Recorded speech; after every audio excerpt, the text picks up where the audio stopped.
So, మనము list practice చేసేటప్పుడు starting syntaxes ఒకసారి చూసాం లైక్ ఎలా డిక్లేర్ చేస్తారు అనేసి. ఇంకా తర్వాత ఏం చేస్తారంటే ఎలా రీడ్ చేస్తారు. ఆ తర్వాత ఎలా క్రియేట్ చేస్తారు. ఇంకా తర్వాత ఎలా అప్డేట్ చేస్తారు, ఎలా డిలీట్ చేశారు. సో, నెక్స్ట్ ఇప్పుడు సేమ్ అలానే అన్నమాట. ఇప్పుడు మనకి డేటాబేస్ అనేసి ఉంది.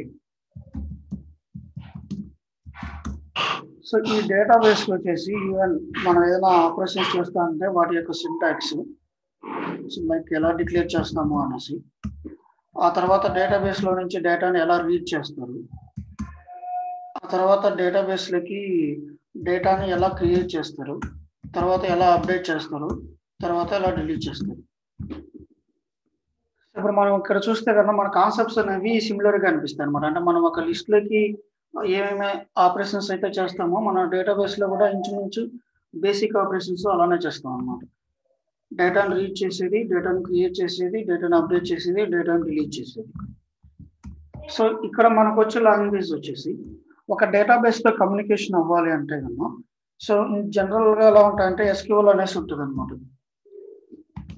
సో, మిగిలిన అంటే ఒరాకిల్ డేటాబేస్‌కి వీళ్ళకి సో, ఇక్కడ మనం యూజ్ చేసేది ఎస్‌క్యూఎల్‌కి ఆల్టర్‌నేట్‌గా ఎస్ఓక్యూఎల్ అనేసి ఒక లాంగ్వేజ్ యూజ్ చేస్తాం. సో, ఇది సిమిలర్‌గా ఉంటది ఎస్‌క్యూఎల్‌కి. ఆ తర్వాత ఎస్ఓఎస్ఎల్ అనేసి ఇంకొక లాంగ్వేజ్ యూజ్ చేస్తామన్నమాట. సో, దీనికి ఫుల్ నేమ్ వచ్చేసి సేల్స్‌ఫోర్స్ ఆబ్జెక్ట్ క్వెరీ లాంగ్వేజ్ అనేసి సేల్స్‌ఫోర్స్ ఆబ్జెక్ట్ సెర్చ్ లాంగ్వేజ్ అనేసి వస్తది. సేల్స్‌ఫోర్స్ ఆబ్జెక్ట్ క్వెరీ లాంగ్వేజ్ అనేసి ఇంకా తర్వాత సేల్స్‌ఫోర్స్ ఆబ్జెక్ట్ సెర్చ్ లాంగ్వేజ్ అనేసి. సో, ఇందులో మనం బాగా ఫ్రీక్వెంట్‌గా యూజ్ చేసేది ఎక్కువ నీడ్ ఉండేది సేల్స్‌ఫోర్స్ ఆబ్జెక్ట్ క్వెరీ లాంగ్వేజ్ అనేది యూజ్ చేస్తాం.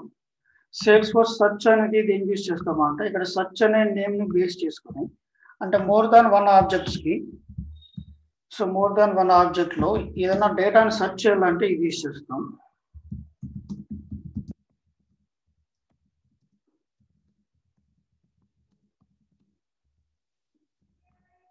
సో, ఇది జనరల్‌గా యూజ్ చేస్తాం. లైక్ రిమైనింగ్ ఆపరేషన్స్ అన్నిటికి ఎస్ఓక్యూఎల్ అనేది యూజ్ చేస్తాం. సో, మనకి ఎగ్జాంపుల్స్ చూస్తే ఇక్కడ మనకి డెవలపర్ కన్సోల్ ఓపెన్ చేసిన తర్వాత లాగ్స్, ఆ తర్వాత test, check points, query editor so, ఇలాంటివి ఉన్నాయి. ఇక్కడ క్వెరీ ఎడిటర్‌లో మనం క్వెరీస్ అనేది టెస్ట్ చేయొచ్చన్నమాట. సో, ఇందులో ఫస్ట్ క్వెరీ రాసేదానికి సింటాక్స్ వచ్చేసి so, first syntax select fields from object name.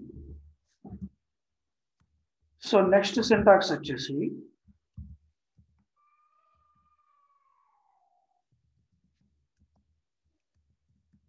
select fields same ఇలానే ఉంది.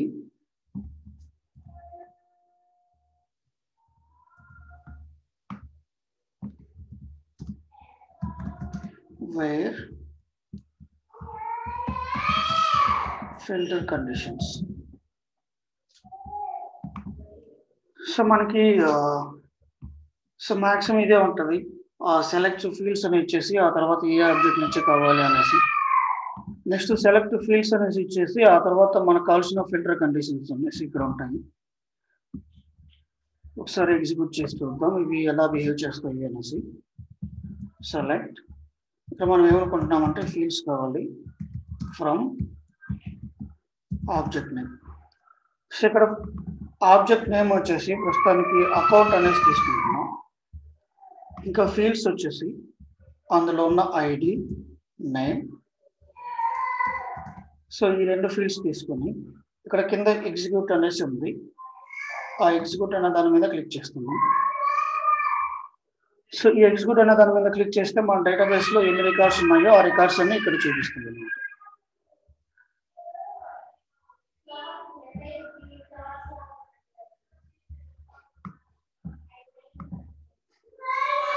సో ఇదేంటంటే ఈ క్వైరీ ఎడిటర్ అనేది మనం ఓన్లీ చెక్ చేసుకునే దానికి యూజ్ చేస్తాం. లైక్ ఈ క్వైరీలో ఏమైనా సింటాక్స్ ఎర్రర్స్ ఉన్నాయా, లేకుంటే వర్క్ అవుతుందా అని చెప్పేసి దానికి, ప్లస్ ఏ డేటా వస్తుంది అని చెప్పి చూసేదానికి కూడా ఇక్కడ యూజ్ చేసుకుంటాం. సో నెక్స్ట్ వచ్చేసి ఫిల్టర్ కండిషన్ అనేసి. సో ఇక్కడ where name equal to, so in case ఏదైనా ఒక నేమ్ని బేస్ చేసుకొని మనం ఫిల్టర్ చేయాలంటే ఆ నేమ్ అనేది ఇక్కడ డైరెక్ట్గా ఇచ్చేస్తాం.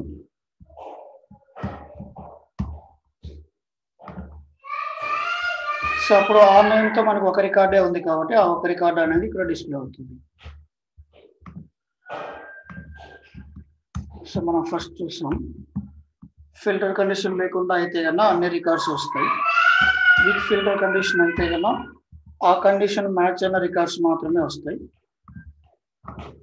సో ఇంకా ఆ తర్వాత ఇక్కడ ఉన్నది ఇంకొకటి కూడా ఎలా ఉంటుందంటే లిమిట్ అనేసి ఇంకొకటి ఉంటుంది అనమాట. ఈ లిమిట్ అంటే కన్నా లైక్ మనకు వచ్చే రిజల్ట్స్లో ఎన్ని రికార్డ్స్ని మాత్రమే తీసుకోవాలి అనేసి. మేబీ ఫర్ ఎగ్జాంపుల్ 10 అనేసి తీసుకుంటున్నాం. సో ఈ లిమిట్ లేకుండా అయితే కన్నా ఆల్మోస్ట్ 500 రికార్డ్స్ ఇట్లా వచ్చినాయి, 513 వచ్చినాయి. ఆ తర్వాత లిమిట్స్ అనేసి మనం 10 ఇస్తే కన్నా అక్కడ ఈ 10 అనేసి డిస్ప్లే అవుతాయి అనమాట. సో మనకి ఇక్కడ లిమిట్ అనేది లైక్ ఎన్ని రికార్డ్స్ కావాలి అని చెప్పేదానికి ఈ లిమిట్ అనే కీవర్డ్స్ యూజ్ చేస్తాం.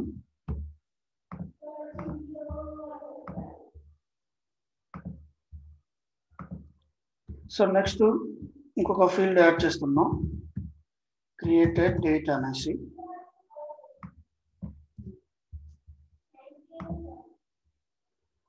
సో ఇక్కడ మనకు వచ్చిన ఎర్రర్ వచ్చేసి no such column created date on the entity account అనేసి వస్తుంది అన్నమాట. సో ఈ ఎర్రర్ ఎందుకు వస్తుందంటే 2 రీజన్స్ ఉంటాయి. ఒకటి ఆ ఫీల్డ్ అనేది అందులో లేకుండా ఉండాలి, possible errors.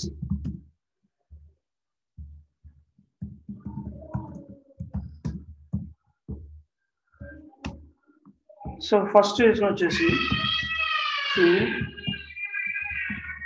might not exist or spelling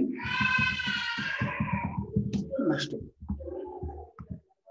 so ఇక్కడ క్రియేటెడ్ డేట్ అనేది స్పెల్లింగ్ చూస్తే ఇంకొక డి యాడ్ అవుతుంది.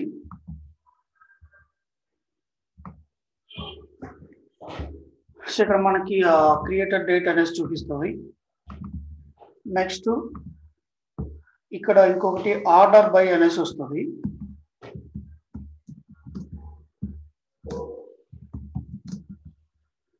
సో ఇక్కడ మనకి ఇక్కడ చూస్తే 813 ఇట్లా అంటే డేట్స్ అనేసి వచ్చిన్నాయి.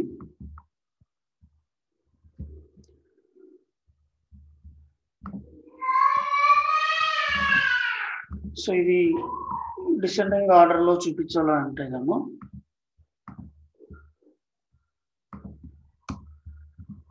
మనము క్రియేటెడ్ బై లైక్ ఒక ఫీల్డ్ రెఫరెన్స్ తీసుకొని దాన్ని డిసెండింగ్ అనేసి చూపిస్తాం.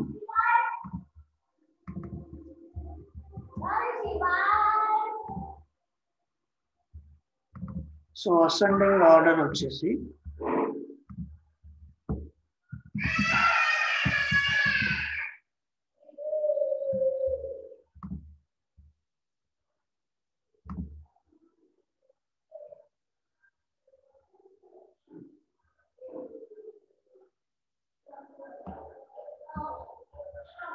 ESC అనేసి ఉంది.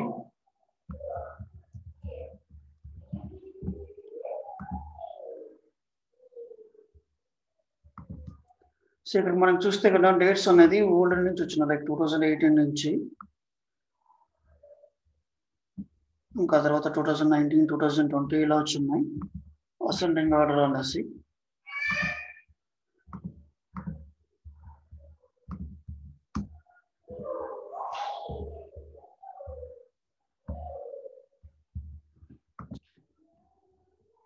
సో ఇవి పాసిబుల్ వేస్ మనం క్వెరీస్ రాసేదానికి. లైక్ ఫస్ట్ డైరెక్ట్ కంప్లీట్గా ఇచ్చేస్తాం, ఇంకా తర్వాత ఏదైనా ఫిల్టర్ కండిషన్ ఇచ్చేసి ఆ ఫిల్టర్ కండిషన్ బేస్ చేసుకొని ఇస్తాం. ఇంకా తర్వాత లైక్ ఏమైనా లిమిట్స్ కావాలంటే ఆ లిమిట్స్ బేస్ చేసుకొని ఇస్తాం. సో నెక్స్ట్ వచ్చేసి ఇన్ కేస్ ఏమైనా అసెండింగ్ ఆర్డర్ కానీ డిసెండింగ్ ఆర్డర్ కావాలి మనం ఏదైనా క్వైరీ చేయాలంటే ఆ విధంగా క్వైరీ చేస్తాం. సో నెక్స్ట్ ఇందులో ఇంకొక ఫీల్డ్ క్వైరీ చేయాలంటే కామా పెట్టేసి కేటగిరీ అనేసి ఇస్తున్నాం. ఈ ఫీల్డ్స్ అన్ని ఎక్కడి నుంచి వస్తాయి అంటే మనం ఫీల్డ్స్ క్రియేట్ చేసినప్పుడు సో వాటి ఏపీఐ నేమ్స్ అనేది ఇక్కడ జనరేట్ అవుతాయి అన్నమాట. ఆబ్జెక్ట్ డీటెయిల్స్లోకి వెళ్ళినప్పుడు ఫీల్డ్స్ అండ్ రిలేషన్షిప్. సో ఇక్కడ నేను ఇంకొక ఫీల్డ్ తీసుకుంటున్నా కేటగిరీ అనేసి.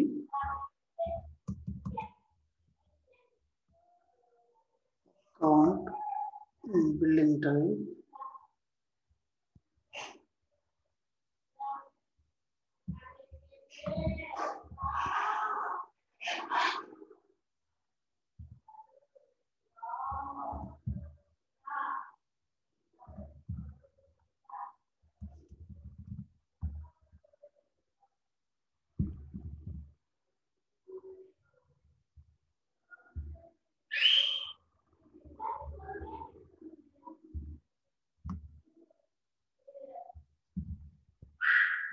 సో అకౌంట్ టైప్ అనేది కూడా ఇంకోటి క్వైరీ చేస్తున్నాం.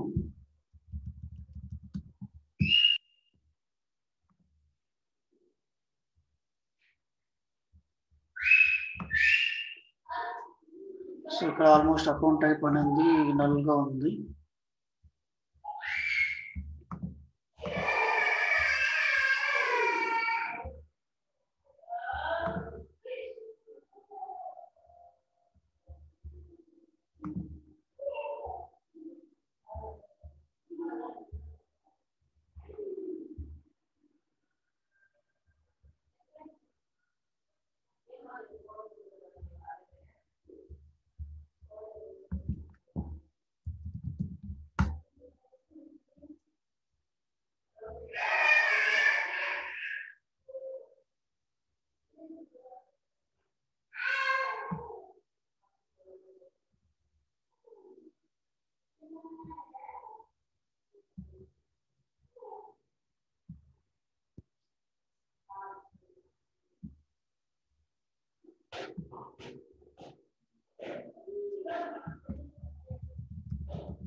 ఓకే,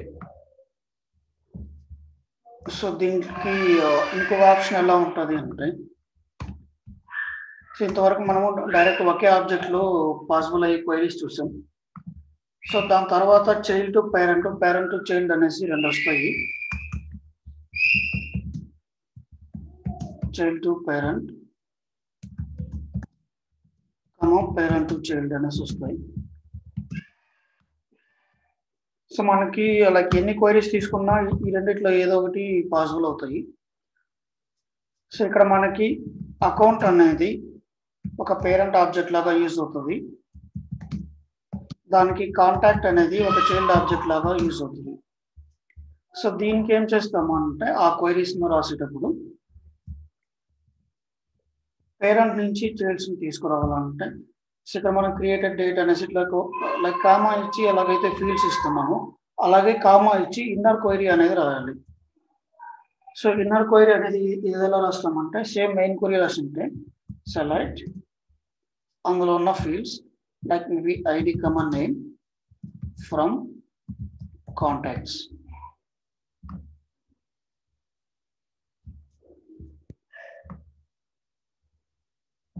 సో ఇందులో చాలా అకౌంట్స్ కి కాంటాక్ట్స్ లేవు, ఓన్లీ కొన్నిటికి మాత్రమే కాంటాక్ట్స్ ఉన్నాయి. సో దీని సింటాక్స్ చూస్తే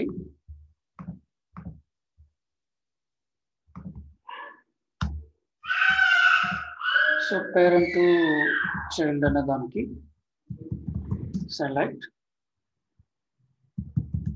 parent fields from parent object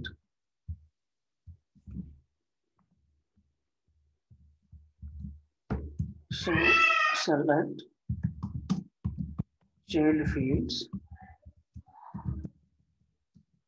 from child object relationship name. So ఇక్కడ ఏం చేస్తామంటే నార్మల్గా క్వెరీ రాసేటప్పుడు ఆబ్జెక్ట్ నేమ్ ఇస్తాము, కానీ చైల్డ్ క్వెరీ రాసేటప్పుడు ఇక్కడ చైల్డ్ క్వెరీకి రిలేషన్షిప్ నేమ్ అనేది ఇస్తాం. సో ఆ రిలేషన్షిప్ నేమ్ అనేది ఎలా ఐడెంటిఫై చేస్తారు అంటే ఆబ్జెక్ట్లోకి వెళ్ళి, సో చైల్డ్ ఆబ్జెక్ట్లోకి వెళ్ళి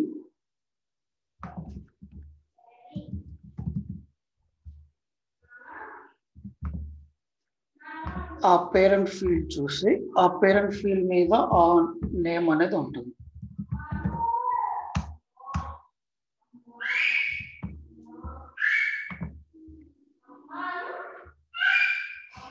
సో ఇక్కడ చైల్డ్ రిలేషన్షిప్ నేమ్ అనేసి కాంటాక్ట్స్ అనేసి ఉంది. సో అందుకని చెప్పి మనం ఇక్కడ కాంటాక్ట్స్ అనేసి సెలెక్ట్ చేసుకున్నాం. సో ఇప్పుడు ఒక పేరెంట్ నుంచి దాని చైల్డ్స్ మనం గెట్ చేసుకోవాలంటే మనం సో ఫస్ట్ పేరెంట్ క్వెరీ అయిపోయిన తర్వాత ఆ ఇన్నర్ క్వెరీ రాసేటప్పుడు ఇక్కడ చైల్డ్ రిలేషన్షిప్ నేమ్ అనేసి ఇస్తాం అన్నమాట.